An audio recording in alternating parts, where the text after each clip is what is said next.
costumbre, vicio o moda, ello es que desde que España lo trajo de América, las volutas de su humo han acompañado los dorados sueños de los hombres. Nos han ayudado a presentarnos con más aplomo ante la mujer que amamos.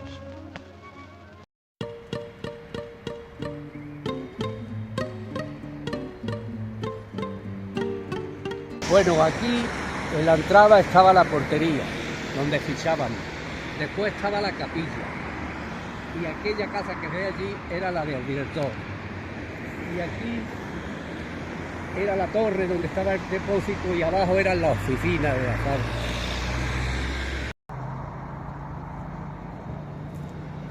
Verá, aquí, a donde ve esta acera, aquí había una nave que era de la antigua azucarera. Y esa sí la hemos visto nosotros quitar. Y aquí hicieron una nave diáfana que llegaba hasta donde está hoy la gasolinera esa, pero que esa gasolinera la han puesto ahora. Soy Francisco Ávila González. En Maracena me conocen por Paquito el Polero. Nací en 1937 y ingresé en la fábrica del tabaco en 1956. Estuve trabajando en la fábrica entre 35 años, entre Ventuá y Fijo. Pues aquí la fábrica hubo un tiempo que estábamos hasta 400 personas. De esas 400 personas, casi más de 100 eran de Maracena, entre hombres y mujeres.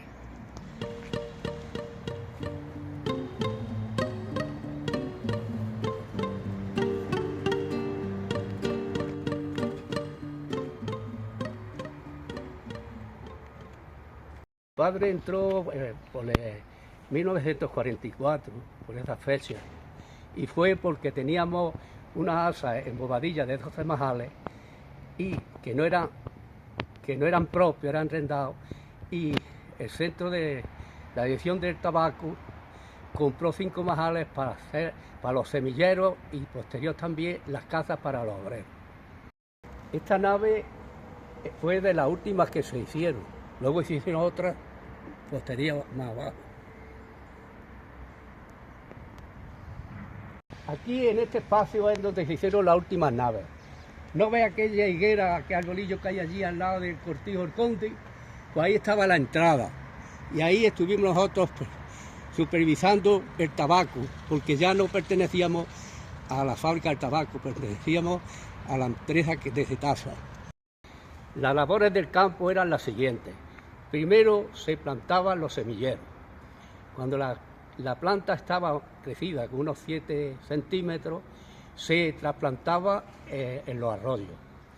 Después, conforme iba creciendo, se le iban escardando y labrando hasta que la planta cogía una altura que brotaba la flor. Esa flor se le cortaba para que la hoja desarrollara. Y claro, luego en cada hoja, en la sección de cada hoja, le salía un botón que eran tallos, que había que estar continuamente quitando eso hasta que el tabaco estuviera a punto de cegarlo.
cortando las plantas que quedan en el suelo para orearlas un poco. Y después se llevan al secadero utilizando cada cual los medios de que dispone. El humilde borriquillo, el carro, a veces de 2 pisos, para no aplastar las plantas, el camión, lo que se pueda. Y lo antes posible, para que no sufra la cosecha, se descarga junto al secadero donde se van atando las plantas cabeza abajo, teniendo cuidado de dejarlas de modo que pueda circular el aire libremente entre ellas. El aire va curando las hojas y éstas van tomando gradualmente un color oscuro. Cuando ya el tabaco se estaba seco y había buena humedad, se alcanzaba y es cuando hacían la manilla. Un grupo de chicas guapas es el fondo de la faena del deshojado y el enmanillado, que se hace al tabaco cuando sale del secadero. Las hojas, dándolas según su calidad, se atan formando manillas. Se hacen fardos con una prensa y una arpillera. Cuando llegan los fardos al centro de fermentación, cuando el tabaco llegaba a la fábrica, que venía, por cierto, en camiones, algunas veces en isocarros o con el vehículo que tenían, pues nosotros con unos carrillos los llenábamos con esos fardos y los pasábamos al peso, a la báscula. Los fardos son pesados con gran esmero para la mayor claridad posible en las cuentas. Y de ahí se pasaba a una nave diáfana y se extendía por partidas. Del pesado pasan los tercios al local donde los inspeccionará la comisión clasificadora. Estas mozas abren diestramente los fardos que pasan delante de ellas, y un poco más lejos vemos los miembros de la comisión clasificadora que fijan el valor de los fardos según pasan por delante. Por lo menos uno de sus miembros representa intereses de los agricultores. Una vez curado el tabaco, sea rubio o sea oscuro, se clasifica en 3 clases: buena, mediana e inferior. Y se le sacaba la humedad y se clasificaba por partes, ¿no? Primera, segunda y tercera. Y después de valorados, se hacen con las manillas matules o mazas para la fermentación. Los matules eran como 6 manillas, atasca una cuerda para facilitar y ponerla en los pilones. Y ahí se iba echando por capas. Y se le ponía un termómetro al final, se metía un palo para dejar un hueco. Se iba metiendo el palo y cuando se sacaba por la punta era un palo corto. En ese lugar se metía el termómetro. Para conseguir una buena fermentación uniforme, se apilan los matules en forma que las hojas queden hacia el interior de la pila. Como el tabaco de la parte exterior del pilón no ha llegado a alcanzar la temperatura del tabaco del centro, se rehace la pila colocando en el centro el tabaco que antes estaba por fuera. Pues se cambiaba otra vez y se daban 2 o 3 cambios hasta que el tabaco ya estaba fermentado, ya estaba curado. Después, una vez que ya se iba cogiendo otra vez con carrillo todo el tabaco ese de los pilones y se echaba en la artesa donde las mujeres lo iban otra vez clasificando. Para que cada fardo de tabaco contenga una calidad uniforme, después de la fermentación se deshacen los matules y se clasifican de nuevo las manillas. Terminada esta clasificación, se hacen los fardos o tercios, colocando las manillas en un molde donde ya se había puesto previamente la arpillera que formará la envoltura del fardo. Lleno el molde, se mete en la prensa hidráulica.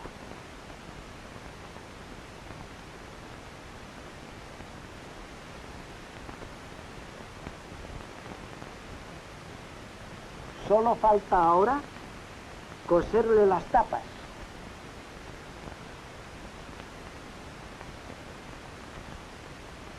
y luego venían los camiones para elaborarlo en otros sitios, porque era una arrendataria la que compraba el tabaco, y esa se lo llevaba a otras fábricas, porque aquí solamente era fermentar el tabaco. Cuando yo entré, aquí había ya gente trabajando con el sindicato vertical. Esos jóvenes pues estaban con el sindicato vertical, pero luego empezaron a hacer recomendaciones, a escribir cartas al director general, porque había muchos problemas en el trabajo y sobre todo en el dinero. La fábrica llegó a tener un número de afiliados que era la empresa que más afiliados tenía en Granada.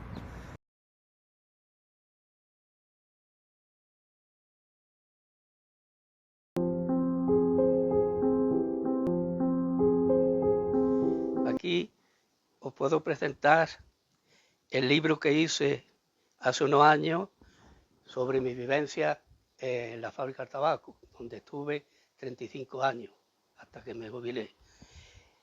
En el cuento, pues, todo el proceso del tabaco, cómo se elaboraba allí, cómo se fermentaba, la cantidad de gente que habíamos. También está acompañada de fotos de un árbol que en su día, cuando la fábrica desapareció, pues hay un libro de fotos de todo el proceso de construcción, donde se ve todo lo que se hizo en aquellos años. Con todo este material que tengo, más todas las obras de arte que tengo en la casa, porque también he sido escultor, pintor y escritor, pues podía valer para recordar el pasado y al mismo tiempo pues conceder yo o donar parte de mi obra. Yo ya a mi edad, con cerca de los 90 años, pues me da pena que esto desaparezca porque es un patrimonio que creo que es muy importante para las generaciones futuras.